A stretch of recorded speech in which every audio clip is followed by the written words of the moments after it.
చిన్న ప్రార్థన చేసుకుందాం. పరిశుద్ధుడవైన తండ్రి, కృపా కనికరములు కలిగిన మా దేవ, మీకు వందనాలు. నీ వాక్యం దగ్గరకు వచ్చాము. నీ మాటలలో ఉన్నటువంటి సారాంశాన్ని మేము ఎరిగి మీ సన్నిధిలో జీవించటానికి తగిన సహాయము చేయండి. మనుషులు కల్పించిన పద్ధతులతో కాకుండా మీరు నీ గ్రంథంలో ఆత్మ ద్వారా ఏ సంగతులైతే వ్రాయించారో వాటిని మేము చదివి ధ్యానించి వాటి ప్రకారము నడుచుకొని నిత్య జీవాన్ని పొందునట్లు కృపచూపమని ప్రార్థిస్తూ ఉన్నాం. ఈ రాత్రి మరికొన్ని సంగతులు నీ వాక్యములో నుండి మేము తెలుసుకోవాలని ఆశపడుతుండగా నీ ఆత్మ సహాయము నాకును అనుగ్రహించండి. వినుచున్న వారికి కూడా కలిగించి మీ చిత్తములో నడిపించి బలపరచమని మీ కృపగలిగిన హస్తాలకు మమ్ములను మేము అప్పగించుకొనుచు యేసుక్రీస్తు ప్రభు పేరట ప్రార్థించి స్తుతించి వేడుకుంటున్నాము తండ్రి, ఆమేన్. మంచిది. ప్రభునందు ప్రియులారా, దైవ గ్రంథములో నుండి మనం మత్తయి సువార్త 13వ అధ్యాయాన్ని ధ్యానం చేస్తూ ఉన్నాము. ఈ 13వ అధ్యాయంలో కూడా మనము విత్తువాని ఉపమానాన్ని గురించి మాట్లాడుకుంటున్నాం.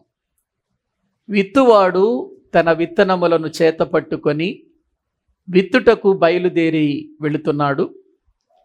వెళ్ళినప్పుడు కొన్ని విత్తనాలు ఎక్కడ పడినాయంటే త్రోవ ప్రక్కన పడ్డాయి అని మనం చదువుకున్నాం. త్రోవ ప్రక్క పడిన ఆ విత్తనాలను ఎవరు తీసుకెళ్ళిపోయారు? ఏవండి? త్రోవ ప్రక్క పడిన పక్షులు వచ్చి వాటిని ఎత్తుకొని పోయాయి అని వాక్యంలో చూసాం. అంటే ఒక వ్యక్తి వాక్యం విన్న తర్వాత మారుమనసు పొందకుండా, రక్షణ మార్గములోనికి రాకుండా, విత్తనము లోపలకు చేర్చుకోవలసిన వాడు బయటే దాన్ని పారవేసి వెళ్ళిపోవటం, అది ఆ వ్యక్తికి సాదృశ్యంగా చెప్పబడినట్లుగా మనం చూస్తున్నాం. ఇక ఆ తరువాత కొన్ని విత్తనములు రాతి నేలను పడ్డాయి. లోతైన వేరు లేనందున అవి మొలిచాయి. కానీ సూర్యుని ఎండ దెబ్బకు, అంటే శ్రమ రాగానే, ఏదైనా కష్టము రాగానే మరి ఆ వ్యక్తి దేవునికి దూరమైపోయి జీవిస్తాడు అనే విషయాన్ని దేవుని వాక్యములో నుండి చూసాం. అది రెండవ రకమైన విత్తనం, అంటే రెండవ రకమైన స్థలం. విత్తనం ఒకటే కానీ స్థలాలు వేరుగా కనబడుతున్నాయి. త్రోవ ప్రక్క స్థలం అది, ఒకటి రాతి నేల స్థలం. మరి ఈరోజు మరొక దాన్ని గురించి మనం ధ్యానం చేద్దాం. మత్తయి సువార్త 13వ అధ్యాయము 22వ వచనాన్ని మనం చదువుకుందాం. వాక్యములో నుండి మత్తయి సువార్త 13వ అధ్యాయము 22వ వచనాన్ని చదువుకుందాం. ముండ్ల పొదలలో విత్తబడిన వాడు వాక్యము వినువాడే గాని ఐహిక విచారమును ధనమోహమును ఆ వాక్యమును అణిచివేయును గనుక వాడు నిష్ఫలుడవును అనే మాట మనం చూస్తున్నాం. అదే రీతిగా మనము దేవుని వాక్యములో నుండి 7వ వచనం కూడా చదువుకుందాం. 7వ వచనం, 13వ అధ్యాయము 7వ వచనం. కొన్ని ముండ్ల పొదలలో పడెను, ముండ్ల పొదలు ఎదిగి వాటిని అణిచివేసెను. చాలండి. ప్రభునందు ప్రియులారా, దైవ గ్రంథంలో మనము ఈ రాత్రి చదువుకున్న ఈ భాగాన్ని ఆలోచిస్తే ఇందులో మనకొక గొప్ప పాఠము కనబడుతుంది. విత్తనాలు విత్తటానికి విత్తువాడు వెళ్ళాడు. కొన్ని త్రోవ పక్కన పడ్డాయి. పక్షులు వచ్చి వాటిని ఎత్తుకొని పోయాయి. రెండవ రకంలో నేలలో కొన్ని విత్తనాలు పడ్డాయి. అది రాతి నేల. ఆ రాతి నేలలో పడిన విత్తనాలు లోతైన వేరు లేనందున అవి మొలిచాయి. కానీ అవి శ్రమ వచ్చినప్పుడు, హింస వచ్చినప్పుడు, బాధ కలిగినప్పుడు, సూర్యుని ఎండ దెబ్బకు అవి మాడిపోయినట్లుగా దేవుని వాక్యములో మనము చూసాం. ఇక్కడ ఇప్పుడు మనం చదువుకున్నటువంటి ఈ భాగములో కొన్ని విత్తనాలు ముండ్ల పొదలలో పడ్డాయి అని మనం చూస్తున్నాం. ఎందులో పడ్డాయి? ముళ్ళ పొదలలో పడ్డాయి. ముండ్ల పొదలలో పడిన విత్తనాలు మొలిచాయా అంటే మొలిచాయి, కానీ అవి ఎదగలేకపోయాయి. మొలిచాయి కానీ ఏం చేయలేకపోయావి? ఎదగలేకపోయాయి. ఎందుకు ఎదగలేకపోయాయి? ముండ్ల పొదలు వాటిని అణిచివేశాయి అని దేవుని వాక్యంలో చూస్తున్నాం. ముండ్ల పొదలు అణిచివేశాయి. అణిచివేయగానే అవి ఇక ఎదుగుదల లేక, అవి పెరగలేక, అవి కూడా ప్రియులారా పాడైపోయాయి, కానీ ఫలించే స్థాయి వరకు అవి రాలేదు అనే విషయం మనకు ఇక్కడ తేటగా అర్థమవుతుంది. దాని గురించి బైబిల్ ఏం చెబుతుంది అనంటే, మనం చదువుకున్న 22వ వచనంలో, ముండ్లలో పొదలలో విత్తబడిన వాడు వాక్యము వినువాడే. వాక్యం విన్నవాడేనా? ముండ్ల పొదలలో విత్తబడినటువంటి విత్తనమును పోలినటువంటి వాడు వాక్యము వినువాడేనా? వినేవాడే. వాక్యము వినువాడే అంటే చాలా కాలం వాక్యం వింటున్నాడు అన్నమాట. చాలా దినాల నుండి వాక్యం వింటున్నాడు. కానీ జరుగుతున్న విషయం ఏంటి? అక్కడ ఐహిక విచారమును, ధన మోహమును ఆ వాక్యమును ఏం చేశాయి? అణిచివేశాయి. గనుక నిష్ఫలుడైపోయాడు. అంటే ఫలము లేనివాడైపోయాడు, ఫలాలు లేనివాడైపోయాడు, లేక ప్రయోజనము లేనటువంటి ఫలాలతో అతడు ఉన్నట్లుగా దైవ గ్రంథంలో మనము చూస్తూ ఉంటున్నాం. ప్రియులారా, ఈనాటి దినాలలో ఇటువంటి వారి సంఖ్య కూడా ఎక్కువగానే కనబడుతుంది. చాలామంది వాక్యం వింటారు, వినటానికి ప్రియులారా చాలామంది ఇష్టపడతారు, వాక్యం వింటారు, వాక్యాన్ని మెచ్చుకుంటారు. ఈరోజు వాక్యం చాలా బాగుంది అని అంటూ జీవితాలను అలా కొనసాగిస్తూ ఉంటారే తప్ప, వారి జీవితాలలో ఎదగవలసినటువంటి విధానము, వారు ఫలించాల్సినటువంటి విధానములో వారు దానిని కోల్పోతారు అనే విషయం ఇక్కడ మనకు అర్థమవుతుంది. కారణం ఏంటి అంటే, ఒకటి ఐహిక విచారము అన్నాడు. ఏ విచారాలు వీళ్ళని అణిచేస్తున్నాయి? ఐహిక విచారము. ఈ ఐహిక విచారము అంటే ఏంటి? లూకాసు వార్తలోనికి వద్దాం. అక్కడ మనకు అర్థమయ్యే భాషలో రాశాడు. 8వ అధ్యాయము 14వ వచనాన్ని మనము చదువుకుందాం. ముండ్ల పొదలలో పడిన విత్తనమును పోలిన వారెవరనగా, విని కాలము గడిచిన కొలది ఈ జీవన సంబంధమైన విచారముల చేతను అన్నాడు. ఇదేని చేత? ఈ జీవన సంబంధమైన విచారాలు అని అన్నాడు. ఏవండి, జీవితములో మనిషికి ఏదో సమయములో ఏదో ఒక విచారము లేకుండా మనిషి ముందుకు వెళ్ళలేడు. రక్షణ పొందిన వారైనా రక్షణ పొందని వారైనా ఏదో ఒక సమయమున విచారములోనికి వెళతారా? అసలు జీవితం అంటేనే ప్రియులారా విచారాలతో అడుగులు ముందుకేసే జీవితం. జీవితములో ఇక ఒక కుటుంబము కానివ్వండి, పిల్లల విషయంలో కానివ్వండి, భార్యాభర్తల విషయంలో కానివ్వండి, తన జీవన సంబంధమైన ఈ పోరాటములో ఎన్నో విచారాలు మనిషికి కలుగుతాయండి.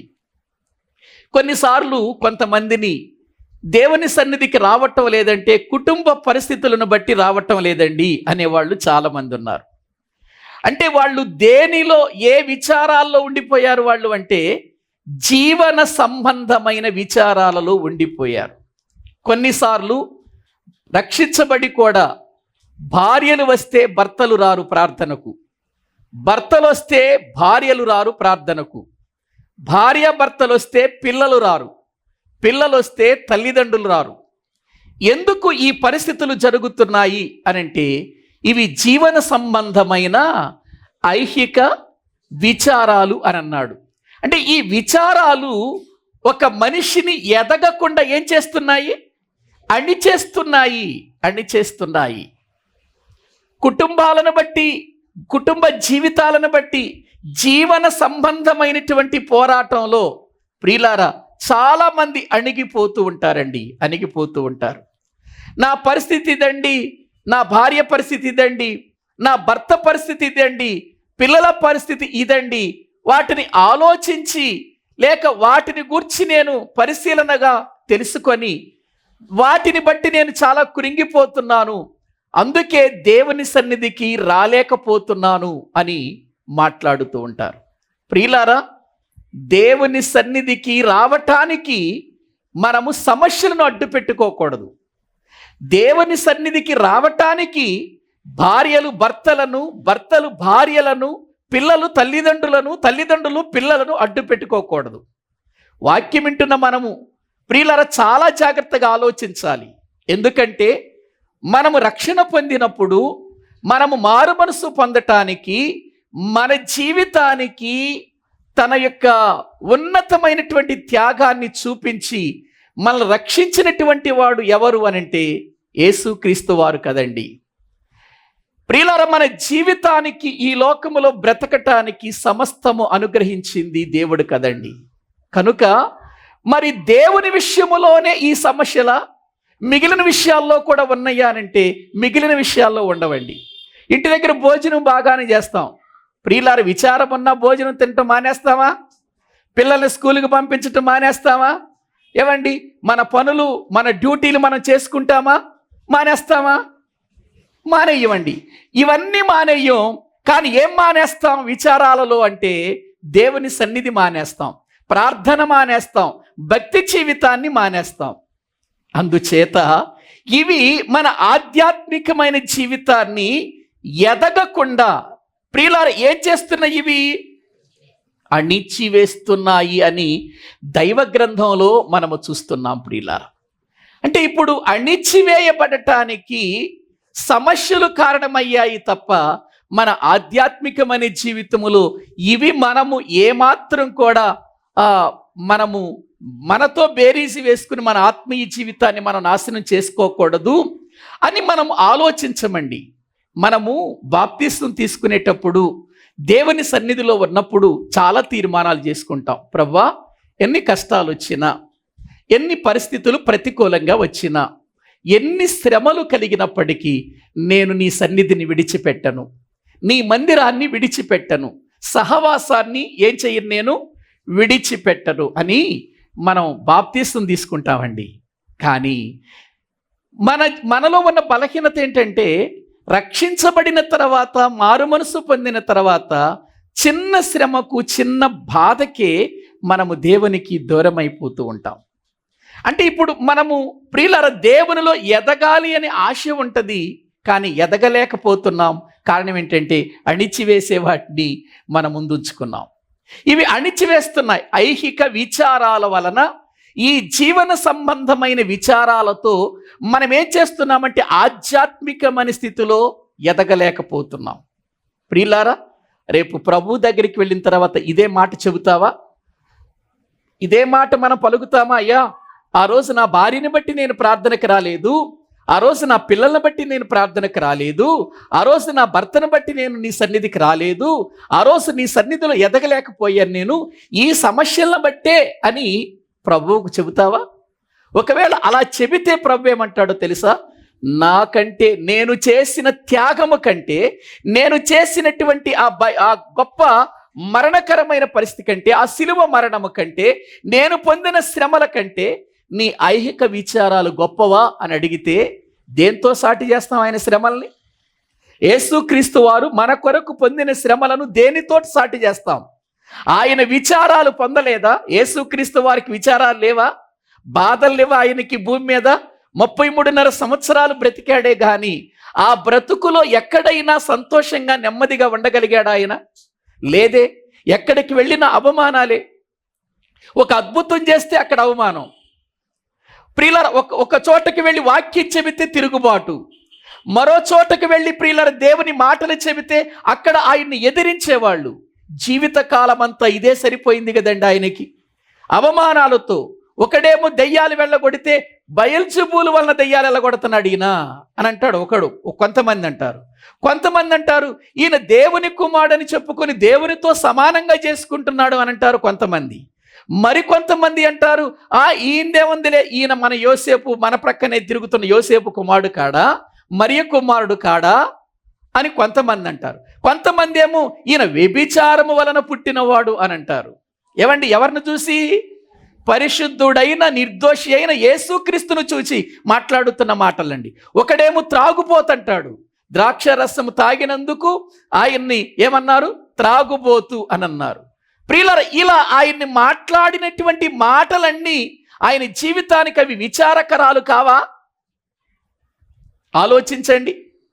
చివరికి ఏ కుటుంబములో పెరిగాడో, ఏ కుటుంబములో అతడు పెరిగి పెద్దవాడవుతున్నాడో, ఏ కుటుంబములో ప్రియులారా అతడు జీవిస్తున్నాడో, ఆ కుటుంబమే తనకేమైపోయింది? వ్యతిరేకంగా మారిపోయింది. ఆయన పిచ్చివాడన్నారు, తన ఇంటి వారు ఆయన్నేమన్నారు?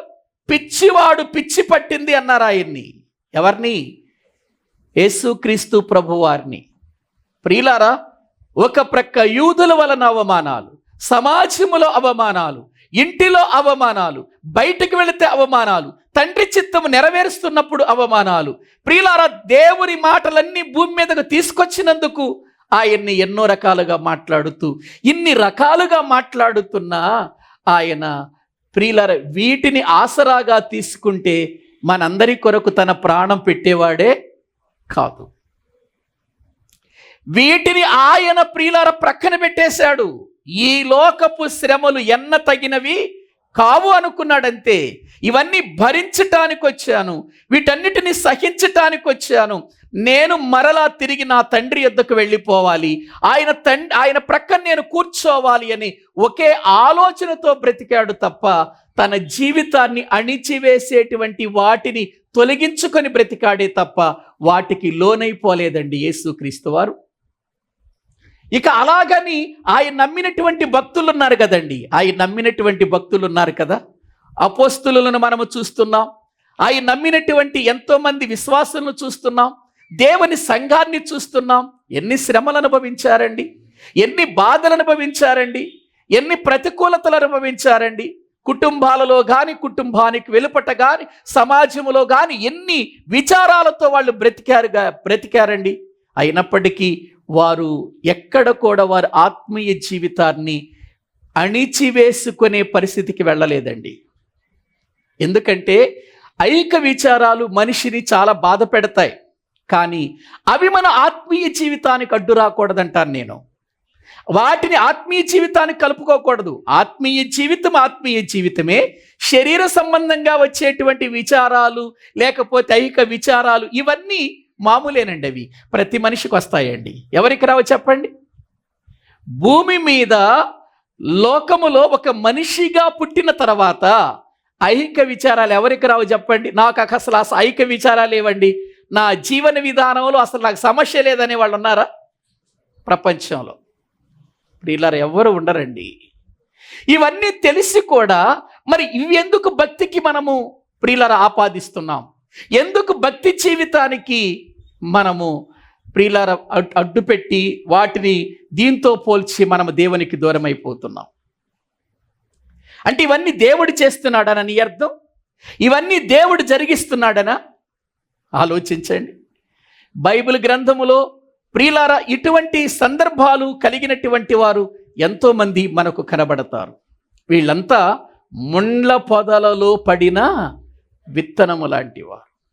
ఒక ప్రక్క ఐహిక విచారం ఒక ప్రక్క అయితే, మరో ప్రక్క ధనమోహము అన్నారు చూడండి. ఏ మోహం? కొంతమంది ధనమోహం మీద ఎవరిని మర్చిపోతారు? దేవుళ్ళు ఎదగటం మర్చిపోతారండి. వీళ్ళకేంటంటే ఇక సంపాదించటమే కానీ ఈ సంపాదనకు కారకుడైన దేవుని వైపు చూడరండి. దేవుని వైపు చూడరు. ఈ లోకములో అస్థిరమైన ఈ ధనం మీద నమ్మిక ఉంచుతారు. అందుకే బైబిల్ గ్రంథములో ప్రియులారా ఈ సిరిని గురించి ఏమన్నాడు తెలుసా అండి? ఈ లోకపు సిరిని గురించి ఏమన్నాడు తెలుసా? దేవుని వాక్యములో చూస్తే ఇది మనల్ని మోసం చేసేది అని అన్నాడు. నేను సామెతల గ్రంథం చెప్పేటప్పుడు చెప్పాను ఈ ధనాన్ని గూర్చి. అది మనిషిని ఎంతగా ప్రియులారా మోసం చేస్తుందంటే మన ఆధ్యాత్మికమైన జీవితాలలో ఎదగకుండా అణిచేస్తుందండి. ఇది మీ అందరికీ తెలుసండి, బైబిల్ గ్రంథములో ఎలీషా గారి యొక్క శిష్యుడు ఎవరండి? గెహాజీ. గెహాజీ ఎలీషా గారితో ఉన్నంత వరకు నయమాను ప్రియులారా ఎలీషా గారి దగ్గరకు రాక మునుపు అతని జీవితం వేరు కదా. ఏమండి, వాక్యంలో మనము చూస్తే ఆ నయమాను ఎలీషా గారి దగ్గరకు రాకముందు ఎలీషా గారితోనే ఉన్నాడు. ఎలీషా గారు చెప్పిన మాటలే వింటున్నాడు. ఎలీషా గారిలోనే భక్తిలో పెరుగుతున్నాడు. అటువంటి వాడు సిరియా దేశపు సైన్యాధిపతి అయిన నయమాను కుష్ఠరోగంతో వచ్చి ఎలీషా గారు చెప్పిన మాట ప్రకారం యొర్దాను నదిలో 7 సార్లు మునిగి స్వస్థత పొంది వెళ్ళిపోతూ ఎలీషా గారికి కానుకలు ఇవ్వటానికి, బహుమానాలు ఇవ్వటానికి వచ్చినప్పుడు ఎలీషా గారు నాకు కాదంటే ఇప్పుడు ఈయనకేం కలిగింది? దాని మీద మోహం కలిగిందా? కలిగింది కదా. గెహాజీకి నా యజమానుడు ఇలాగే అంటున్నాడు. అక్కడ ఒక మాట అంటాడు చూడండి, బైబిల్ గ్రంథంలో రాజులు 2వ గ్రంథం. ప్రియులారా దేవుని వాక్యాన్ని మనము చూస్తే 5వ అధ్యాయము, రాజులు 2వ గ్రంథము 5వ అధ్యాయము 20వ వచనాన్ని మనము చదువుకుందామండి. అంతటా దైవజనుడైన ఎలీషాకు సేవకుడగు గెహాజీ సిరియనుడైన ఈ నయమాను తీసుకొని వచ్చిన వాటిని అంగీకరించుటకు నా యజమానునికి ఏమి లేదట. ఈయనకుందా మరి. ఏమండి, వాస్తవానికండి మీరు ఒకసారి ఆలోచించండి. నయమానును బాగు చేయటానికి యొర్దాను నదిలో దిగమని ఆజ్ఞించింది ఎవరండి? ఎలీషా గారండి, దైవజనుడు ఎలీషా గారు. ఇప్పుడు ఎలీషా గారు చెప్పిన మాట ప్రకారం అతడు వెళ్ళి మొదటిసారి కాదన్న తర్వాత వెళ్ళి మునిగి స్వస్థత పొందిన తర్వాత ఒకవేళ బహుమానాలు వస్తే ఎవరికి వస్తాయి? ఎలీషా గారికే. యోగ్యుడెవరు? ఆ బహుమానాలు తీసుకోవటానికి యోగ్యుడెవరు? ఎలీషా గారే. తీసుకోవటానికి యోగ్యుడు ఎలీషా గారే గనుక ఎలీషా గారికే చెందాలి. అవి లేదు అనుకుంటే అవి నయమానికే చెందాలి. ఈయనెవరు మధ్యలో గెహాజీ ఎవరండి? ప్రియమైనటువంటి దేవుని పిల్లలారా ఒకసారి ఆలోచించండి. మధ్యలో ఓ గెహాజీ వచ్చాడు, అక్కడే ఉన్నాడు. నయమాను వచ్చి బహుమానాలు ఇస్తున్నాడు. అయ్యా, నిజంగా నీ దేవుడు ఎంత గొప్పవాడు, నా ఎడల ఎంత గొప్ప కార్యం చేశాడు. ఎన్నో సంవత్సరాల నుండి సైన్యాధిపతినే గాని, నా జీవితంలో అధికారము కలిగిన వాడనే గాని రాజ్యాలను జయించానే తప్ప కుష్ఠరోగాన్ని జయించటం నా వల్ల కాలేదు. కానీ నీ దేవుడు నీవిచ్చిన మాట ప్రకారం నేను చేసినప్పుడు నన్ను స్వస్థపరిచాడు. కాబట్టి ఈ కొద్ది బహుమానాలు తీసుకో అని ఎలీషా గారికి ఇస్తే ఎలీషా గారు వద్దన్నాడు. మనసు లేదు ఆయనకి. కానీ గెహాజీ మాట్లాడుతున్న మాటలు చూడండి. సిరియనుడైన ఈ నయమాను తీసుకొని వచ్చిన వాటిని అంగీకరించుటకు నా యజమానునికి మనసు లేకపోయెను గాని యెహోవా జీవము తోడు నేను పరిగెత్తుకొని పోయి అతని కలుసుకొని అతని యొద్ద ఏదైనాను తీసుకొందుననుకుంటున్నాడు. చూడండి ఏవండి, ఇక్కడ ఆయన మాట్లాడుతున్న మాట చూడండి. గెహాజీ ఎలా మాట్లాడుతున్నాడు? యెహోవా జీవము తోడు. మళ్ళీ ఇప్పుడు దేవుని జీవము తోడు ఎందుకు? మళ్ళీ ఏవండి, చేసే తప్పును కూడా దేవుని పేరట చేస్తున్నాడు. చూసారా? చేసే తప్పు కూడా దేవుని పేరట చేస్తున్నాడు. కొంతమంది తప్పు చేసి కూడా ప్రియులారా దాన్ని ఎవరికి ఆపాదిస్తారో తెలుసా? దేవుడే ఈ విధంగా పంపించాడు కదా. ఏమండి, వాస్తవానికండి ఎలక్షన్లు వచ్చినప్పుడు ఓట్లకు డబ్బులు ఇస్తారు కదా. ఒకసారి నేను ఒక విశ్వాసిని అడిగాను, అయ్యా మనం తప్పు తీసుకోకూడదు, మనం భారతీయ పౌరులం, మన పౌరసత్వాన్ని బట్టి మన హక్కును బట్టి మనం ఓటు వేసి వినియోగించుకోవాలి తప్ప అలా డబ్బులు తీసుకుని ఓటు వేయకూడదు అని అంటే ఆయన అన్నాడు, ఆ సొమ్మంతా మందే కదండి. ఆ సొమ్మంతా ఎవరిదంట? ఏ సొమ్ము? దొంగతనంగా ఓట్లు వేయటానికి పంచే సొమ్మంతా ఎవరిదంట? వీళ్ళదైతే మరి పోలీసులు ఎందుకండి?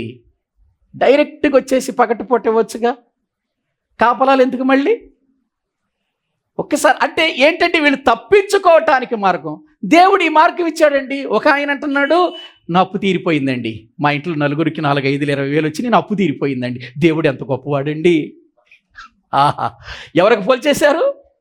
ప్రియులారా, ఒకసారి ఆలోచించారా? ఇలా మనిషి జీవితంలో ఆధ్యాత్మికంగా ఎదగకుండా అణిచివేయటానికి మన ముందుకు వస్తున్నది ఏంటి చెప్పండి? ధన మోహం. ఎక్కడ పడిపోడు మనిషి? తొందరగా ధనం దగ్గర పడిపోతాడు. ఎక్కడా ప్రియులారా జీవితంలో పడిపోని వ్యక్తి ధనం దగ్గర ఎటువంటి వాడైనా పడిపోతాడు. ఇక్కడ గెహాజీ జీవితంలో ఇంతవరకు చక్కగా ఉన్నాడు, ఇంతవరకు మంచిగా ఉన్నాడు, ఇంతవరకు భక్తిగా ఉన్నాడు. ఎప్పుడైతే ధనాన్ని చూశాడో, బహుమానాన్ని చూశాడో, వెంటనే ఏం చేశాడు చెప్పండి? ఆశించి నా యజమానికి మనసు లేకపోయాను కాబట్టి నేను పరిగెత్తుకొని పోయి ఇదిగో యెహోవా జీవముతోడు ఏదైనా తీసుకొందును. సరే, తీసుకున్నాడు, వచ్చాడు. ఎలీషా గారు, గెహాజీ ఎక్కడికి వెళ్ళావు అని అడిగాడు. అయ్యా, మరి నువ్వు ఎటు బహుమానం తీసుకోలేదు కదా, నాకు అవసరం అయింది, అందుకే నేను వెళ్ళాను, కొంత తెచ్చుకున్నానంటే అది ఎలా ఉండేదో మనకు తెలియదు. కానీ ఏమన్నాడు? నీ దాసుడునైనా నేను ఎక్కడికి పోలేదు అన్నాడు. యెహోవా జీవముతోడు అన్నవాడు, యెహోవా జీవముతోడు నేను వెళ్ళి ఏదైనా తీసుకొస్తాను అన్నవాడు ఇక్కడ ఎందుకు అబద్ధం చెప్పాలి? ధైర్యంగా చెప్పొచ్చు కదా. అయ్యా, నేను ఇలా వెళ్ళాను, తెచ్చుకున్నాను, దేవుని పేరట తెచ్చుకున్నాను అని అంటే బాగుండేదిగా. ఎలీషా గారు ఏమనేవాడు తర్వాత సంగతి? నీ దాసుడునైనా నేను ఎక్కడికి పోలేదు అని అంటే ఎలీషా అన్నాడు, నీవు నయమానును ఎదుర్కొన్నప్పుడు నా మనసు నీతో కూడా రాలేదా? ఇవి మనము వస్త్రములు, డబ్బు, లేకపోతే తోటలను చూడండి, ఆ వచనం 26వ వచనం. అంతటా ఎలీషా వానితో, ఆ మనుష్యుడు తన రథము దిగి నిన్ను ఎదుర్కొనుటకు తిరిగి వచ్చినప్పుడు నా మనసు నీతో కూడా రాలేదా? ద్రవ్యమును, వస్త్రములను, ఒలీవ చెట్ల తోటలను, ద్రాక్ష తోటలను, గొర్రెలను, ఎడ్లను, దాసదాసీలను సంపాదించుకొనుటకు ఇది సమయమా? ఇదా మన జీవితంలో ద్రాక్ష తోటలు సంపాదించుకోవటానికి, ఇదిగో ఆస్తులు సంపాదించుకోవటానికి ఇది సమయమా గెహాజీ? నువ్వు నా శిష్యుడు అయ్యుండి నాతో ఉంటూ భక్తి చేయవలసిన నీవు నా తర్వాత ఒక మంచి ప్రవక్తగా, ఒక మంచి దాసునిగా, దేవుని బిడ్డగా ఎదగవలసిన నీవు ఎందుకు ఈ ధనమోహంలో పడిపోయావు? ఇది నిన్ను అడిచివేసింది ఆత్మీయ జీవితాన్ని. కాబట్టి సర్వకాలము నీ ఇంటి వారికి ఏదైతే పోగొట్టుకున్నాడో కుష్టి వ్యాధి, అదే నీ ఇంటికి సదాకాలము ఉంటుంది అని అన్నాడు. ప్రియులారా, ప్రియ సహోదరుడా, సహోదరి, ఆలోచన చేయండి. చిన్న విషయాలే అనుకుంటున్నాం మనం. ఈ చిన్న విషయాలే మన ఆధ్యాత్మికమైన జీవితాలను ఏం చేస్తున్నాయి చెప్పండి? అణిచేస్తున్నాయి. కానీ మనం ఏమనుకుంటున్నాం? బాగున్నాను, నేను గంటసేపు ప్రార్థన చేశాను, ప్రతి వారం దేవుని మందిరానికి వెళుతున్నాను, వాక్యం వింటున్నాను అనుకుంటున్నాం. కానీ ఇటువంటి చిన్న విషయాలు మన ఆత్మీయ జీవితాన్ని అణిచివేస్తున్నాయి అన్న సంగతి మనకు అర్థం కాలేదు. నేను మొండల్లో పొదలలో పడిన విత్తనమని ఎవరు గుర్తించడం లేదు. ప్రియులారా, ఒక్కసారి ఆలోచించండి. ధనాపేక్ష సమస్తమైన కీడులకు మూలం. దేవుడు చెప్పాడు, యెహోషువ మీరు యెరికో పట్టణానికి వెళుతున్నారు, యెరికో పట్టణానికి వెళుతున్నప్పుడు అందులో చిల్లిగవ్వ కూడా మీరు ఆశించొద్దు, దాన్ని ఆశించితే మీరు శాపగ్రస్తులైపోతారు, అది శాపగ్రస్తమైన దేశం, శాపగ్రస్తమైనది ఏది మీరు ముట్టకూడదు అని ముందే చెప్పి ఆజ్ఞ ఇచ్చి పంపించినా కూడా ప్రియులారా ఏం చేశాడు? ఒక ఆయన ఏం చేశాడండి? ఆకాను అనేటువంటి వ్యక్తి ఏం చేశాడు? ప్రియులారా, ఐగుప్తు దేశములో కొంత సొమ్ము దాచుకొని తీసుకొని వచ్చి గుడారములో పెట్టుకొని ప్రియులారా ఎవరికి తెలియనట్టుగా ఉన్నాడు. ఆ తరువాత విజయము సంపాదించవలసిన హాయి పట్టణం మీద ఏమైపోయారు? వీళ్ళు ఓడిపోయారు. ఓటమి పాలైపోతున్నాం. ఎందుకో మనం అర్థం చేసుకోవట్లేదు అనేక విషయాల్లో. ప్రియులారా, ఆధ్యాత్మికమైన విషయాల్లో అనేక సార్లు ఎందుకు ఓడిపోతున్నాం? ఎందుకు మన జీవితాల్లో విజయాన్ని సంపాదించలేకపోతున్నాం? ఎందుకు దేవుడు మన ప్రార్థన వినటం లేదు? ఎందుకు దేవుడు మన ప్రార్థనకు జవాబు ఇవ్వటం లేదు? ఎక్కడో నేను పొరపాటు చేశాను, ఎక్కడో నా జీవితంలో అణిచివేయబడేటువంటి స్వభావం వచ్చిందని ఏనాడైనా ఎప్పుడైనా అనుకున్నాము మనం? ఇవన్నీ ముళ్ళ పొదలు. ముళ్ళ పొదలు. ఈ ముళ్ళ పొదలు అణిచివేస్తాయి ప్రియులారా, అణిచివేస్తాయి. నిజంగా వాక్య భాగములో ప్రియులారా మనము చూస్తే ఈ ముళ్ళ పొదల యొక్క జీవితం ఒక శాపగ్రస్తమైన జీవితంగా బైబిల్లో మనము చూస్తూ ఉంటున్నాం. అసలు భూమి మీదకు ముళ్ళ పొదలు రావటానికే శాపాన్ని బట్టి వచ్చాయి ముళ్ళ పొదలు ఎప్పుడు వచ్చాయి? ఆదాము పాపము చేసిన తర్వాత భూమి ఏం మొలుస్తుందన్నాడు? ముళ్ళ పొదలు, ముళ్ళ తుప్పలు మొలుస్తాయని అన్నాడు. శాపాన్ని బట్టి వచ్చినాయి ముళ్ళ తుప్పలు. ప్రియులారా, ఆధ్యాత్మికమైన విషయంలో కూడా ఇదిగో ఇవన్నీ ముళ్ళ తుప్పలే. మన జీవితంలో ఐహిక విచారాలు, జీవన సంబంధమైన పోరాటాలు, ధన మోహం, ఇవన్నీ మనం ఏం చేస్తున్నాయి చెప్పండి? అణిచివేస్తున్నాయి. యోధా ఇస్కరియోతు జీవితంలో 12వ అపోస్తలుడిగా ఒక అద్భుతమైనటువంటి వాడిగా పెరగవలసిన వాడు. ఏవండి, ఒక పేతురులాగా, ఒక యోహానులాగా ప్రియులారా, ఇదిగో దేవుని యొక్క శిష్యులలో 12 మందిలో ఒకటిగా ఉండవలసినటువంటి వాడు. యేసు ప్రభు వారి ఎదుట నిలబడినంత వరకు కూడా అతడు దేవుని దగ్గరకు వచ్చినప్పుడు నిజంగా ఎంతో విశ్వాసముతో వచ్చాడు, ఎంతో ఆధ్యాత్మికమైనటువంటి వ్యక్తిగా వచ్చాడు. కానీ ప్రభు దగ్గరకు వచ్చిన తరువాత ప్రియులారా వచ్చేటువంటి ఆ కానుకలను చూచి ఎంతో ఆశపడినట్లుగా మనము చూస్తుంటున్నామండి. ఒక శిష్యుడు పేతురుకు లేని ఆలోచన, యోహాను గారికి లేని ఆలోచన, ప్రియులారా గ్రహించండి, మత్తయికు లేవీకి లేనటువంటి ఆలోచన, యాకోబు గారికి లేని ఆలోచన, చిన్న యాకోబు గారికి లేని ఆలోచన, ఈయనకి ఎందుకు వచ్చింది వీళ్ళందరికీ లేని ఆలోచన? ధనమోహం అనే పొదలు ఏం చేసిన ఈయన ముళ్ళ పొదలు అణిచేస్తున్నాయండి. గుర్తించలేకపోయాడు. నేను ఆత్మీయ జీవితంలో దేవునికి దూరం అయిపోతున్నాను, దీని వలన నేను ఎదగలేకపోతున్నాను, అపోస్తుల వలె నేను కూడా ఒక అపోస్తులుడిగా ఉండవలసిన వాడను, లోకానికి సువార్త చాటి అనేక ఆత్మలను సంపాదించవలసిన వాడను అని జీవించవలసినటువంటి ఆలోచన కలిగినటువంటి ఆలోచించవలసిన యూదా ఇస్కరియోతు దేని గురించి ఆలోచిస్తున్నాడు? యోహాను సువార్త బైబిల్ గ్రంథములో ప్రియులారా మనము చూడగలిగితే వ్రాయబడిన మాటలు చూద్దాం. యోహాను సువార్తలో ప్రియులారా వాక్యములో మనము చూస్తే 13వ అధ్యాయములో 12వ అధ్యాయములో 6వ వచనం చదువుకుందాం. వాడిలాగు చెప్పినది బీదల మీద శ్రద్ధ కలిగి కాదు గాని వాడు ఏమైపోయాడు? దొంగ అయ్యుండి తన దగ్గర డబ్బు సంచి ఉండినందున అందులో వేయబడినది దొంగిలించుచు వచ్చెను గనక అలాగూ చెప్పాను. ఏవండి, యేసుక్రీస్తు వారు ప్రియులారా లాజరు గారింటికి వచ్చాడు. ఏది? లాజరు గారు చనిపోయి సమాధి చేయబడి తిరిగి యేసు ప్రభువారు లేపిన తర్వాత పస్కా పండుగ సమయంలో బేతనీకి వచ్చాడు. ఆయన బేతనీకి వచ్చి అక్కడ ఉన్నప్పుడు లాజరు చక్కగా ప్రభుతో భోజనానికి కూర్చున్నాడు. మార్త ఉపచారం చేస్తుంది.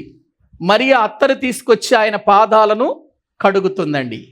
అది చూసినటువంటి యూదా ఇస్కరియోతు అంటాడు, ఎందుకు ఈ అత్తరిలా నీవు వేయించేస్తావెందుకు?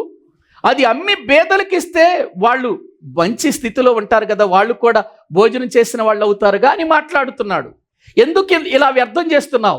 ఆ సొమ్మేదో తీసుకొచ్చి మరి ప్రభుకి ఇస్తే ఆ ప్రభు నాకు ఇస్తాడు, సంచిలో వేస్తాడు, ఆ సంచిలోది నేను చేయొచ్చు, దొంగలించవచ్చు. అది ఆలోచన అయింది. ఎవరైనా 12 మంది అపోస్తులలో ఒకడు. అసలు అపోస్తులుడు అంటే ఏంటి ప్రియులారా? ఎంత గొప్ప స్థానం అది, ఎంత గొప్ప ఉన్నతమైనటువంటి జీవితం ప్రియులారా. ఆ ఉన్నతమైనటువంటి జీవితము చిన్నపాటి దొంగతనం అనేటువంటి డబ్బు అనే పొదలకు ఏమైపోయింది? అణిచివేయబడింది. ఆత్మీయ జీవితం అణిచివేయబడింది. ముండ్ల పొదలలో పడినటువంటి విత్తనం ప్రభుతో తిరుగుతున్నాడు, ప్రభుతో జీవిస్తున్నాడు, ప్రభు చెప్పిన మాటలు వింటున్నాడు, ప్రియులారా ప్రభు చేసిన అద్భుతాలు చూస్తున్నాడు. ఆయన ఎక్కడి నుండి వచ్చాడో తెలుసు, ఆయన దేవుని కుమారుడన్న సంగతి తెలుసు, ఆయన చేసిన గొప్ప కార్యాలు తన కళ్ళ ముందు చూసినా ఎందుకు అతడు ఎదగలేకపోయాడు అనంటే ధనమోహం ఏమైంది? ఆయన్ని ఏం చేసింది? ఆయన్ని అణిచేసింది. ముండ్ల పొదలు కదా ప్రియులారా, ఇవి ముండ్ల పొదలు. దేవుని వాక్యం వింటున్న మనం ఆలోచించాలి. ఒకానొక సమయంలో పౌలు గారితో చాలా అద్భుతంగా జైలు అనుభవించాడు దేమా అనేటువంటి ఒక వ్యక్తి. ఎంత చక్కగా భక్తి చేశాడో చూడండి. ఒక్కసారి ఫిలోమోను రాసినటువంటి పత్రిక, దేవుని వాక్యాన్ని మనము చూస్తే అతని గూర్చి ప్రియులారా వ్రాయబడినటువంటి ఒక మాట అండి. ఫిలోమోను గారు రాసినటువంటి పత్రికలో 23వ వచనం చదవండి. క్రీస్తు యేసునందు నా తోడి ఖైదీ అయిన ఎపఫ్రా, నా జత పనివారైన మార్కు, అరిస్తార్కు, దేమ, లోక వందనములు చెప్పుచున్నారు. ఫిలోమోనుకు రాసిన పత్రికలో జైల్లో ఉండి కదా ఈ పత్రిక రాశాడు. ఏమండి, ఫిలోమోనుకు రాసిన పత్రిక వ్రాస్తూ ఏమంటున్నాడంటే, నా జత పనివారు అన్నాడు. ఎవరెవరు? మార్కు, అరిస్తార్కు, దేమ, లూకా వందనములు. దేమ అనే పేరుంది కదా. ఇప్పుడు మీరు తిమోతికి రాసిన 2వ పత్రికలోనికి రండి. ఇది పౌలు గారు మరణానికి ముందు రాసిన ఆఖరి ఉత్తరం కదా. అప్పుడు ఏం చెబుతున్నాడు ఆ దేమాను గూర్చి? 9వ వచనము చదవండి.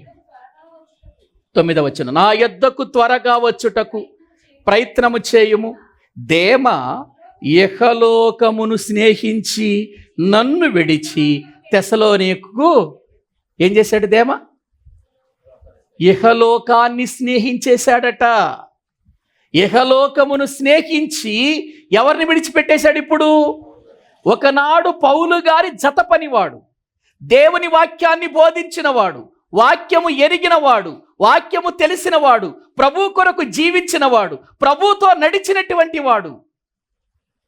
ప్రియులారా, ఇటువంటి గొప్ప దేమ, ఇటువంటి ఉన్నతమైన స్థాయిలో ఉన్న దేమ, భక్తిపరుడుగా జీవించిన దేమ, దేవుని సన్నిధిలో ప్రియులారా దేవుని కొరకు తన ప్రాణాలైన అర్పించటానికి తీర్మానం చేసుకున్న దేమ, ఒకనాడు పౌలు గారితో పాటు ప్రియులారా ఆ జైలు దగ్గరికి వెళ్ళిన పౌలు గారి దగ్గరికి వెళ్ళి ఆ జైల్లో ఉన్నటువంటి ప్రియులారా దేమ చివరి సమయానికి పౌలు గారు ఇంకా కొంతకాలానికి మరణిస్తాడు అనగా దేమాను గురించి ఎంత బాధతో రాస్తున్నాడో చూడండి. తిమోతికి ఉత్తరం. తిమోతి, దేమా ఒక మంచివాడు అనుకున్నాను, భక్తి చేశాడు, చాలా చక్కగా జీవిస్తున్నాడు అనుకున్నాను, కానీ ఈరోజు ఆ దేమా నన్ను విడిచిపెట్టి వెళ్ళిపోయాడు. వెళ్ళిపోయేవాడు మామూలుగా వెళ్ళిపోతే బాగుండేది, కానీ ఇహలోకమును స్నేహించాడు. ఈ లోక స్నేహము దేవునికి వైరమని మీరు ఎరుగరన్నాడు యాకోబు పత్రికలో. ప్రియులారా గ్రహించండి, ఇహలోక స్నేహమును స్నేహించి వెళ్ళిపోయాడు. ఎందుకు? ఇక్కడ లేనిది అక్కడ ఏం దొరికింది అంటే ఏం చేసినాయి? ఇవన్నీ మనిషి యొక్క ఆత్మీయ జీవితాన్ని ఏం చేస్తున్నాయి? ఈ ముళ్ళ తప్పలు అణిచివేస్తున్నాయి. రండి మళ్ళీ లూకాసు వార్తలో ఆ మాటలు చదవండి.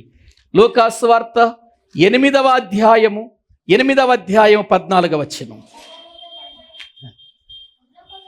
ముండ్ల పొదలలో పడిన విత్తనమును పోలిన వారెవరనగా, విని కాలము గడిచిన కొలది ఈ జీవన సంబంధమైన విచారముల చేతను. ఇక్కడ చూడండి, అక్కడేమో ధన మోహం అన్నాడు, లూకాసు వార్తలు ఏమన్నాడు? ధన భోగము. అంటే ధనము మనిషిని ఎలా మార్చేస్తుంది? భోగిగా మార్చేస్తుంది. భోగం ప్రియులారా సుఖ సంతోషాలతో, ఇక ఆనందాలతో, ఇక దేవుని కొరకు శ్రమ పడే పరిస్థితి లేకుండా అన్నట్లుగా మార్చేస్తుంది అది.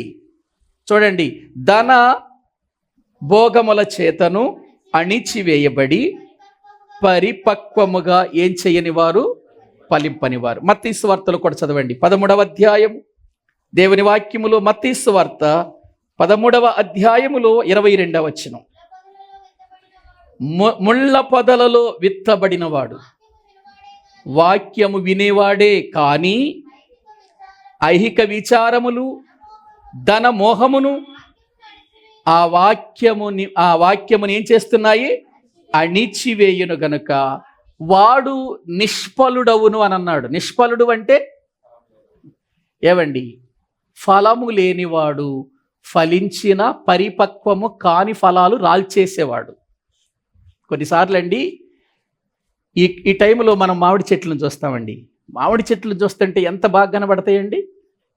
అబ్బా, ఎంత పూత చూస్తుంటే చాలా బాగా వచ్చింది పూత అనుకుంటాం. పూతంతా కాయలు అవుతుందా? పూతంతా కాయలుగా మారతాయా? లేదండి. ఎండకు రాలిపోయేవి కొన్నైతే, తెగులుతో రాలిపోయేవి కొన్నైతే, మంచుకు రాలిపోయేవి కొన్నైతే, చివర మిగలగా కొన్ని పిందెలుగా మారతాయి. ఆ పిందెలను చూసాహా ఇవైనా కాస్తే మనకు మంచి లాభం అనుకుంటాం. ఆ పిందెలైనా కాస్తాయా, పరిపక్వమవుతాయంటే కొన్ని ఫలాలు ఏమైపోతాయి చెప్పండి? అకాలపు కాయలు రాలిపోయినట్లుగా పిందెలుగా ఉన్నప్పుడు ఏమైపోతూ ఉంటాయి చెప్పండి? అవి రాలిపోతూ ఉంటాయి. చూడటానికి పిందె కాయ అవుతుంది అని అనుకున్నాం, కానీ పరిపక్వానికి రాకముందు ఏమైపోయింది అది? అదే ఆత్మీయ జీవితంలో కూడా ఈ ధనమోహం, ఈ సుఖభోగముతో నింపే ఈ ధనం ప్రియులారా, మన జీవితాలను ప్రియులారా అణిచివేసే ఐక విచారాలు ఇదిగో ఎంతగా మనల్ని అణిచివేస్తున్నాయో ఆలోచించాలి. ముండ్ల పొదలలో ఉన్నటువంటి ఇవి ఎంత, ఇదిగో ఒక ఆత్మీయుడైనటువంటి గెహాజీని, ఒక ఆకానును ఇవేం చేసినాయి చెప్పండి? అణిచివేశాయి. ఒక బిలాము జీవితాన్ని చూస్తే దుర్నీతి వలన కలుగు బహుమానము కొరకు అతడు తిన్నని మార్గాలను ఏం చేశాడు? విడిచిపెట్టి అణిచేశాయి, బహుమానాలు అణిచిపెట్టేశాయి. ప్రియ దేవుని పిల్లలారా, మన ఆత్మీయ జీవితానికి ఇవి అడ్డొస్తున్నాయేమో మనము ఆలోచించాలి. నేను ఎదగపోవటానికి నా భార్య అండి అని సాకు చెప్పొద్దు. నేను ఎదగకపోవటానికి నా భర్త అండి అని సాకు చెప్పొద్దు. నేను ఎదగకపోవటానికి నా పిల్లలండి సాకు చెప్పొద్దు. నీ పిల్లలకు, నీ భార్యకు, నీ భర్తకు ఆత్మీయ జీవితానికి అసలు ఎటువంటి సంబంధం లేదు.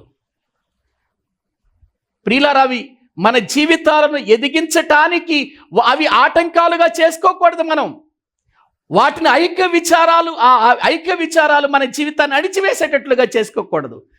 కుటుంబంలో వస్తాయి, శ్రమలు వస్తాయి, కుటుంబంలో బాధలు వస్తాయి, పిల్లల వల్ల వస్తాయి, తల్లిదండ్రుల వల్ల వస్తాయి, ప్రియులరా భార్యాభర్తల మధ్యలో వస్తాయి. ఇవి ఆత్మీయ జీవితానికి నష్టము కలిగించకూడదు. ప్రియులారా గ్రహించండి. నాకు ఒక మంచి సేవకుడు తెలుసు, కాకినాడ దగ్గర. మంచి యవనస్తుడు, మంచి ఆత్మీయుడు, దేవుని కొరకు నమ్మకంగా బ్రతికినవాడు. ప్రియులారా, మొదటి ఆయన వివాహం చేసుకున్న తర్వాత, 2 బిడ్డలు కలిగిన తర్వాత నిజంగా భార్య భర్తలిద్దరూ కూడా చాలా చక్కగా దేవుని పరిచర్య చేస్తూ దరిదాపు ప్రియులారా 100-150 మంది సంఘాన్ని కట్టారు. ప్రియులారా, అయితే ఒకనాడు ఆ పాస్టమ్మ గారు జబ్బు చేసి చనిపోయింది. 2 పిల్లలు.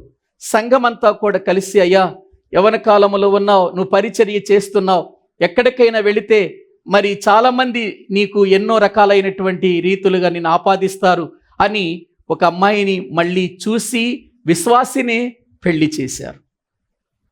పెళ్లి చేసిన తర్వాత కొన్ని ప్రియుల ఒక సంవత్సరం అయిపోయిన తర్వాత ఆమె వీళ్ళకున్నటువంటి ఆస్తి మీద కన్నుబడింది. వెంటనే ఆస్తంతా నాకు రాస్తేనే నేను నీతో కాపురం చేస్తానంది. పరిచర్య చేస్తుంది, అమ్మగారుగా పిలువబడుతుంది, ఆస్తంతా నాకు రాయాలి అని రాపిచ్చుకుందండి. మొత్తం రాసేశాడు. ఏముందిలే, ఇది మన జీవితంలో ఇదేమైనా మనం ఎత్తుకుపోతామా, ఈమె కూడా నాతో పాటు సహవాసం చేస్తుంది కదా అని ప్రియులారా రాసేశారు. మొత్తం చివరికి మందిరం కూడా, పరిచర్య కూడా ఆమెకి వెళ్ళిపోయేటట్టుగా రాసేశారు అందులో. అక్కడ నుండి టార్చర్ ప్రారంభమైంది. ప్రియులారా, ఏం చేయాలో అర్థం కాలేదు. ఎన్నోసార్లు చెప్పి ప్రార్థించమన్నాడు. ప్రియులారా, ప్రార్థిస్తూ ఉన్నాం, చక్కగా ప్రియులారా వెళ్ళిపోతున్నారులే అనుకున్నాం. ఒకరోజు ప్రియులారా దేవుని సన్నిధిలో సేవకుల కూడికలో ఉన్నప్పుడు ఫోన్ వచ్చింది. అయ్యా, దైవజనుడు హానోకు గారు చచ్చిపోయాడు. ఎందుకు చనిపోయాడు? యవనస్తుడు కదా, ఆరోగ్యంతోనే ఉన్నాడు కదా, సంతోషంగానే ఉన్నాడు కదా, ఊరి పెట్టుకుని చచ్చిపోయాడు. ఎవరు? పాస్టర్ గారండి. ఒక దైవజనుడు పాస్టర్ గారు ఊరి పెట్టుకుని చనిపోయాడు. ఆ మాట విన్నప్పుడు చాలా బాధ వేసింది. చాలా ఆత్మీయుడు, మంచి ప్రార్థన పరుడు. నిజంగా ప్రియులారా, ఆయనతో పాటు నేను కూడా మోకరించి ప్రార్థన చేయలేను, అంత మంచి ప్రార్థన పరుడు. వాక్యము ప్రియులారా అంతగా లోతు లేకపోయినా మంచి ప్రార్థన జీవితము కలిగిన వాడు. సండే స్కూల్ పరిచర్యను చాలా అద్భుతంగా జరిగించేటువంటి వాడు. అటువంటి వ్యక్తి చనిపోయాడు అనంటే ప్రియులారా, నాకు నమ్మబుద్ధి కాలేదు. ఆ వ్యక్తి ఉరిపెట్టుకోవటం ఏంటి? వాక్యము తెలిసిన వాడు, దేవుని సన్నిధిలో జీవించినటువంటి వాడు, ఏంటయ్యా పరిస్థితి అని తన సహోదరుని అడిగితే, కుటుంబములో వచ్చిన ఐహిక విచారము వలన, ఆ భయంకరమైన పరిస్థితుల వలన ఇక ఏం చెయ్యాలో అర్థం కాలేక, అడుగులు ముందుకు వేయలేక, దేవుని పరిచర్య చేయలేక అతడు ఉరిపెట్టుకొని మరణించాడు. ఈరోజు ఆ పరిచర్య చెల్లా చెదరైపోయింది. ప్రియమైన దేవుని పిల్లలారా, చూసారా, దేవుని మాటలు వింటున్నటువంటి మన జీవితంలో ఐహిక విచారాలు కుటుంబాలలో రావచ్చేమో కానీ అవి మన ఆత్మీయ జీవితాన్ని అణిచివేసేవిగా ఉండకూడదండి. తప్పు చేశాడు హానోకు అన్నాను నేను, తప్పు చేశాడు. దేవుని పనిని పాడు చేశాడు. దేవుని పనిని పాడు చేశాడు. ఎంత భక్తి చేసి తాను దేవుని యొక్క ఉన్నతమైన స్థానాన్ని పోగొట్టుకున్నాడు. ఇప్పటికీ ఆ వ్యక్తిని జ్ఞాపకం చేసుకుంటే చాలా నిదానస్తుడు, చాలా నెమ్మదస్తుడు, చాలా మంచివాడు. ఎందుకు అలా చేశాడు? ఐహిక విచారం జీవన సంబంధమైన పోరాటములో కలిగిన సమస్య. ఇటువంటివి ప్రియులారా కేవలము సేవకుల మధ్యలోనే కాదు, విశ్వాసుల మధ్యలో కూడా జరుగుతున్న సందర్భాలు మనకెన్నో తెలుసు. ఇవి మన ఆత్మీయ జీవితాలను ఏం చేస్తున్నాయి చెప్పండి? అణిచివేస్తున్నాయి. ఐహిక విచారాల వలనను మోహం, ధన సుఖభోగం, ధనభోగముల చేతను చాలామంది ఏం చేయబడుతున్నారు? ఇవన్నీ ముళ్ళ తుప్పలండి. ముళ్ళ తుప్పల్లో ఉన్నామని తెలుసుకోవాలి మనం. ఇటువంటి వచ్చినప్పుడు ముళ్ళ తుప్పల్లో ఉన్నాం. ఇప్పుడు ఆ ముళ్ళన్నిటిని తొలగించుకొని పైకి ఎదగటానికి ప్రయత్నం చేయాలి కానీ ముళ్ళల్లోనే ఉండి అణిగిపోతూ మన జీవితాలు ఫలభరితమైనటువంటి స్థితి లేకుండా ఉండకూడదండి. ఫలభరితమైనవిగా ఉండాలి. ఆ ఫలాలు పరిపక్వానికి రావాలి. ఆ ఫలాలు యజమానునికి ఉపయోగపడాలి. ఉపయోగపడని ఫలాలు ఎందుకు చెప్పండి?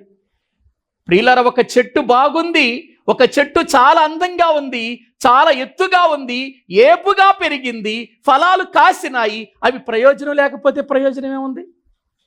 ఆ ఫలాలు పరిపక్వమై ప్రయోజనానికి రావాలి కదా. ఒకసారి మేము మారేడుమిల్లి వెళ్ళాం. మారేడుమిల్లిలో ప్రియులారా మేము లోపల చూడటానికని కొంచెం అడవి లోపలికి వెళ్ళాం. పెద్ద చెట్టు అండి, చూడటానికి ఎంత పెద్ద చెట్టు అంటే దరిదాపు ఈ మందిరం అంత విస్తరణ ఉంటుంది. మరి ఎన్ని వందల సంవత్సరాలు నాకు తెలియదు కానీ ప్రియులారా అంత దరిదాపు ఒక 20-30 మంది ఇలా చేతులు పట్టుకుంటే కానీ అది అవరదన్నమాట. అంత పెద్ద చెట్టు ఉంది.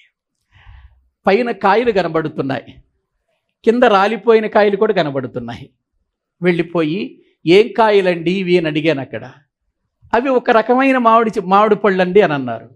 ప్రియులారా, ఆ కింద పడిన ఒక కాయ నోట్లో పెట్టుకుంటే ఇక ఆ రోజంతా అన్నం తినలా. అంత చేదుగా, అంత వగరగా ఉంది. చెట్టు పెద్దదే, విపరీతమైన చెట్టు, చాలా స్థలాన్ని ఆక్రమించింది. కానీ దాని ఫలాలు ప్రయోజనం లేదు. ఎందుకు మన ఫలాలు దేవునికి ప్రయోజనం లేకుండా ఎందుకు అయిపోతున్నాయి? ఎందుకు దేవుడు ప్రియులారా ఆస్వాదించే ఫలాలుగా లేవు అంటే పరిపక్వతకు రాకుండానే ఇవి ఏం చేయబడుతున్నాయి? అణిచివేయబడుతున్నాయి. ఈ దినాన్న మనం అలా ఉన్నామా? ముండ్ల పొదలలో వేయబడిన విత్తనము వలె ఉన్నామా? ఐహిక విచారాల వలన మనము ప్రియుల ధన మోహము వలన ఆత్మీయ జీవితాన్ని అణిచేసుకుంటున్నామా? ఎదగలేకపోతున్నామా? ఫలించలేకపోతున్నామా? ఆ ఫలాలు మనము నిలిచేవిగా ఉండలేకపోతున్నామా? అందుకే అంటాడు, మీరు ఫలించుటకును మీ ఫలము నిలిచి ఉండుటకు చూడండి అన్నాడు. చూడండి, యోహాను సువార్త 15వ అధ్యాయము దేవుని వాక్యములో ప్రియులారా మనము చూడగలిగితే, యోహాను సువార్త 15వ అధ్యాయము ఆయన ఏమన్నాడో ఒకసారి 16వ వచనం చదవండి. 16వ వచనం, మీరు నన్ను ఏర్పరచుకొనలేదు, మీరు నా పేరట తండ్రిని ఏమి అడుగుదురో అది ఆయన మీకు అనుగ్రహించున్నట్లు. నా పేరట మీరు తండ్రిని అడుగుతారు, ఆ తండ్రి అది మీకు అనుగ్రహించాలంటే మీరు వెళ్ళి ఫలించుటకును మీ ఫలము ఏం కావాలి? ఫలించటం వేరు, ఫలము నిలిచి ఉండటం వేరు. ఫలించటానికి ఫలించవచ్చు, కానీ ఆ ఫలము నిలిచి ఉండాలిగా, పరిపక్వత అయ్యేంత వరకు ఉండాలిగా. అప్పుడేగా ఆ ఫలం వలన ఉపయోగం, అప్పుడేగా ఆ ఫలము వలన మనము ప్రియులారా ఏదైనా లాభం పొందటానికి అవకాశం ఉంటుంది. అందుకే ప్రభు చెబుతున్నాడు తన శిష్యులతో, మీరు వెళ్ళండి, మీరు నా పేరట నా తండ్రిని ఏమడుగుతారో అది మీకు అనుగ్రహించాలంటే మీరు వెళ్ళి ఫలించుటకును మీ ఫలము నిలిచి ఉండాలి తప్ప నిష్ఫలులు కాకూడదు, అణిచివేయబడే స్థితి రాకూడదు. నిష్ఫలులను గురించి బైబిల్ ఏం చెబుతుందంటే, ప్రియులారా యాకోబు పత్రిక 2వ అధ్యాయం, ఎందుకు ఒక వ్యక్తి ప్రియులారా అణిచివేయబడుతున్నాడు, ఎందుకు అణిచివేయబడుతున్నాడు అనంటే, యాకోబు పత్రిక 2వ అధ్యాయము 17వ వచనం చదవండి. అలాగే విశ్వాసము క్రియలు లేనిదైతే అది ఒంటిగా ఉండి, అయితే ఒకడు నీకు విశ్వాసం ఉన్నది, నాకు క్రియలున్నవి, క్రియలు లేకుండా నీ విశ్వాసము నాకు కనపరచుము, నేను నా క్రియల చేత నా విశ్వాసము నీకు కనపరుతునని చెప్పును. దేవుడొక్కడని నీవు నమ్ముచున్నావు, అలాగు నమ్ముట మంచిదే. దయ్యములను నమ్మి వణుకుచున్నవి, వ్యర్థుడా, క్రియలు లేని విశ్వాసము నిష్ఫలమైనదని తెలిసి కొనగోరుచున్నావా? ఎందుకు నిష్ఫలమైపోయింది? క్రియలు లేవు. ఎందుకు లేవు క్రియలు? వాక్యం వింటున్నాడా? ముళ్ళ పొదల్లో పడినవాడు వాక్యం వినేవాడేనా? వినేవాడేనే ఉందగా, వినేవాడేగా. మరి ఎందుకు క్రియలు లేవు? ఎందుకు క్రియలు లేవు? అతని జీవితంలో సరైన విశ్వాస జీవితం, విశ్వాసానికి సంబంధించిన క్రియలు లేవు. ఎందుకు లేకుండా పోయాయి అంటే, ఐక విచారాలు, ధనమోహము ఏం చేస్తున్నాయి? అతన్ని అణిచేశాయి. అందుకే దేవునిలో ఎదగని స్థితి.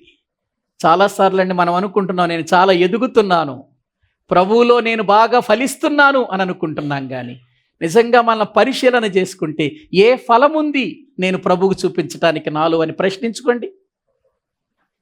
మనం ప్రశ్నించుకుంటేనండి, నేను దేవునికి చూపించటానికి, పరిపక్వమైన ఫలము నా దేవునికి ఇవ్వటానికి నా దగ్గర ఇదిగో ఈ ఫలం ఉంది అని మనము ఏం చూపించగలం ఆయనకి? ప్రియులారా, అందుకే ముళ్ళతొప్పలు అనేటువంటి ఈ ఐక విచారాలు ఉంటాయి. ముళ్ళతొప్పలు అనే ధనమోహం ఉంటుంది, ధన భోగాలు ఉంటాయి. వీటన్నిటిని జయిస్తే తప్ప మనము ఆ ముళ్ళతొప్పలను ఎదిరించి ఎదగలేము. ఎదిగిన మనము ఫలించి ప్రియులార పరిపక్వమై దేవునికి మన ఫలాలు చూపించలేము.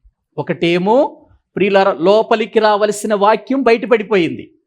ఏది? త్రోవ ప్రక్కన ఉండేవారు. లోపల పడవలసిన వాక్యం ఎక్కడ పడిపోయింది? బయట త్రోవ ప్రక్కన పడిపోయింది. అంటే అర్థం ఏంటి? మనం లోపలేసుకోవాలి ఆ వాక్యాన్ని, చెవులతో విన్నాం, వదిలేసాం, అది త్రోవ ప్రక్కన పడింది. ఒకటెక్కడ పడింది? రాతి నేలను పడింది. ప్రియులారా, రాతి నేలను పడింది.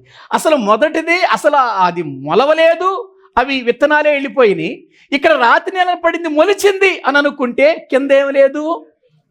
వేరు లేదు, మాడిపోయింది సూర్యుని ఎండకు. ఇక ముళ్ళ తొప్పుల్లో పడింది, వేరుంది, కానీ పైకి ఎదిగే జీవితం లేదు. ముళ్ళ తొప్పులని చేస్తున్నాయి. చూడండి ప్రియులారా, ఆత్మీయ జీవితం అనేటువంటిది ఎంతగా ప్రియులారా మనం అర్థం చేసుకుంటే ముందుకు వెళుతుందో.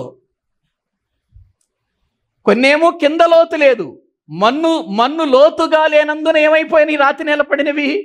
అది మన్ను లోతు లేదు. ఇక్కడ మన్ను లోతుగానే ఉంది, కానీ పైన ఎదగకుండా ఏం చేస్తున్నాయి? ముళ్ళ తొప్పలు. ప్రియులారా, వాటిని జయించాలి. ప్రభువా, ఒకవేళ నా ఆత్మీయ జీవితంలో నేను ఐక విచారాలను బట్టి భక్తిని పాడు చేసుకుంటున్నానేమో, ధనమోహాన్ని బట్టి నాయన నా యొక్క జీవితాన్ని పాడు చేసుకుంటున్నానేమో, ఒక ఆకాను వలె, ఒక గెహాజీ వలె, ఒక యూదా ఇస్కరియోతు వలె, ఒక దేమా వలె, నాయన ఇలాంటి వారి వలె నా ఆత్మీయ జీవితాన్ని అణిచివేసుకుంటున్నానేమో, ఇవి నాకు అడ్డొస్తున్నాయేమో, నా ఆత్మీయ జీవితాన్ని ఎదగకుండా చేస్తున్నాయేమో. తండ్రి సహాయం చేయండి, వీటిని జయించగలిగిన జీవితం నాకు పెట్టండి నాయన. వీటి మీద కాదు, నా మనస్సు నీ మీద నిలుపుకొని నేను ఫలించి ఆ ఫలాలు నిలిచి ఉంచి నీకు ఉపయోగకరమైన ఫలాలుగా చూపించే వ్యక్తిగా నన్ను చేయి ప్రభు అని మనము దేవునికి అప్పగించుకుందామా? తలలు వంచండి, ప్రార్థన చేసుకుందాం. తలలు వంచండి, ప్రభు సన్నిధిలో మనం ప్రార్థన చేసుకుందాం. ప్రియా దేవుని బిడ్డలారా, అవునయ్యా, అనేకసార్లు ధనాన్ని బట్టి, ధన మోహాన్ని బట్టి నేను నీ సన్నిధిలో ఎదగలేకపోతున్నాను. కుటుంబములో ఆ సమస్య ఉంది, ఈ సమస్య ఉందని చెబుతూ ఆత్మీయ జీవితంలో వాటిని జయించాల్సిన నేను జయించలేక ఫలించి నీ ఎదుట ఫలాలు చూపించే స్థితికి నేను రాలేకపోతున్నానయ్యా. ఆ స్థితి నుంచి నన్ను విడిపించయ్యా. ఆ ముళ్ళ తుప్పలను తొలగించుకొని, ఆ ముళ్ళ తుప్పలను ఎదిరించి వాటి ప్రక్కకు నెట్టి అవి నన్ను అణిచివేయకుండా నాయనా నేను ఎదుగునట్లు చేయండి, ఫలించున్నట్లు చేయండి, నా ఫలము నిలుచున్నట్లు చేయండి ప్రభువా. కుటుంబ పరిస్థితులను నాయన ఆత్మీయ జీవితానికి నేను ప్రభువా నాయన అంటుకట్టొద్దయ్యా. వాటిని అడ్డు పెట్టుకుని ఆత్మీయ జీవితం నేను దూరం కావద్దయ్యా. ధన మోహాన్ని బట్టి నేను నిన్ను దూరం చేసుకుని బ్రతకవద్దు నాయన. నీ సన్నిధిలో నిలబెట్టండి నాయన. మేము ఫలించి మా ఫలము నిలిచి ఉండి నీ యొద్దకు చేరునట్లు సహాయము చేయండి. నేల ప్రక్కన ఆయన త్రోవ ప్రక్కన పడిన విత్తనాలు వ్యర్థమైపోయాయి. రాతి నేలను పడిన విత్తనాలు వ్యర్థమైపోయాయి. ముళ్ళ పొదల్లో పడిన విత్తనాలు కూడా వ్యర్థమైపోయాయి. అటువంటి రీతిలో నేనుండొద్దయ్యా. వాక్యాన్ని జాగ్రత్తగా నా హృదయంలో నింపుకునే వ్యక్తిగా చేయండి. ఎన్ని ఆటంకాలు వచ్చిన వాక్య ప్రకారం బ్రతికే వ్యక్తిగా నన్ను చేయండి అని మనము దేవునికి అప్పగించుకొని ప్రార్థన చేసుకుందాం. పరిశుద్ధుడైన తండ్రి, ప్రేమ కలిగిన మా ప్రభువా, మీ వందనాలు చెల్లిస్తూ ఉన్నాము. నీ మహాప్రేమను బట్టి, నీ ఉన్నతమైన కృపను బట్టి మరొకసారి నీ వాక్యము ద్వారా నాతో మాతో మీరు మాట్లాడారు తండ్రి. నీ వాక్యం మాకు చెబుతుంది నాయన, ముండ్ల పొదలలో విత్తబడినటువంటి విత్తనాలు ఎవరంటే నాయన వారు వాక్యము వినువారే గాని ఐహిక విచారముల వలన, ధన మోహము వలన అణిచివేయబడిన వారు నాయన అని మీ వాక్యములో చూసాం తండ్రి. అటువంటి స్థితిలో అణిచివేయబడొద్దయ్యా. నీకంటే ప్రథమ స్థానము ఎవ్వరికి ఇవ్వక, దేనికి ఇవ్వక మా ఆధారము నీవేనని నీ సన్నిధిలో మేము వీటిని బట్టి మేము నీకు దూరము కాక మీలో ఫలించే వారిగా చేయండి. మా ఫలము నిలిచి ఉండేదిగా చేయండి. నిష్ఫలమైన జీవితం మాలో నుండి తొలగించుకొని నీ కొరకు బ్రతికే వారిగా మమ్మల్ని చేయండి ప్రభువా. నీ సన్నిధిలో మమ్మలను బలపరచండి. నీ యందు భయభక్తులు కలిగి నాయన మా బ్రతుకులు చివరి వరకు కూడా ఆ భయంతోనే, ఆ భక్తితోనే కొనసాగునట్లు సహాయము చేయండి. నీ చిత్తములో నడిపించండి, బలపరచండి నాయన. ఈ లోకపు శ్రమలు ఎన్న తగినవి కాదు. ఈ లోకములో ఎటువంటి ప్రభు నాయన అయ్యా ఇదిగో ముళ్ళ తుప్పలు మమ్మల్ని అణిచివేయాలని చూస్తున్నా వాటిని ప్రక్కకు నెట్టి జయించి మేము అడుగులు ముందుకు వేయటానికి సహాయము చేయండి. నీ కొరకు బ్రతికే వారిగా చేయండి. నీ చిత్తములో నడిపించమని మీ చేతులకు అప్పగించుకుంటూ మా ప్రభు, మా రక్షకుడు, మీ ప్రియ కుమారుడైన యేసుక్రీస్తు ప్రభువు పేరిట ప్రార్థించి స్తుతించి వేడుకుంటున్నాము తండ్రి. ఆమేన్. మన తండ్రి అయిన దేవుని ప్రేమ, ఆయన కుమారుడైన యేసుక్రీస్తు వారి యొక్క కృప, పరిశుద్ధాత్మ నిత్య సహాయము సన్నిధి ఇక్కడ కూడిన మనకును సకల పరిశుద్ధులకును సదాకాలము తోడయుండి నడిపించునుగాక. ఆమేన్. అందరికీ